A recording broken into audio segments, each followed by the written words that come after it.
For today's video mga idol, nara ko ipakita ninyo no. Ang kanidang naadiri karon nga mga Rhode Island Reds no, kaning upat ka buok. Mao niya to ang bag-o nga napalit. Gahapon pa jud ni sa hapon naabot ba. Taud-taud pud ko nakita ani nga mga manok kay kasagaran sa kong makitaan mga piso ra man gud ug wala na kayo mamuhi og Rhode Island Reds nga mga padagko no sa ibaligya kay kasagaran piso pa lang gani hurot na mo nang taud-taud gyud pud ta usan ta nakita ani may gani kay wala pa nahurot atong pag-inquire nato ni idol nga Tagalog ginsan og upat lang gyud pud ni kabuok ang nahabilin ako ata na ipaunom nya mao lang lagi daw lasa ang nahabilin ang rason day no ngano iya pud ning gibaligya diri sa kuha kay wala na din mo atiman kay trabaho mod po siya diri sa syudad ug mao nang iyang hatag sa wow, Grash. Manong salamat kay Idol Michael nga Tagalog ginsan sa pagsalig diri no. Ug imo pa jung gihatod diri sa balay ug mao din niya to ang itloganan diri sa atong manok no. Bag-o na to na gipanday, ipatong na to na diha kay para madako ang area sa ubos. Ug hoping puhon mga unta karong buwan na makaitlog na sila sugod para ato ani silang masagol diri sa ato ang sunoy para makahipon sa puta og mga fertile eggs kay ato ang ato incubate para makabaligyan na puta og mga piso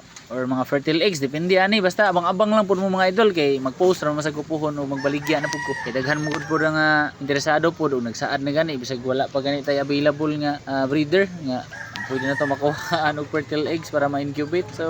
hoping nga mga sunod buwan kabaligya na ta kay hapit naman sa nimo ang itlog kay nagkakak naman ning sugod kay 6 months naman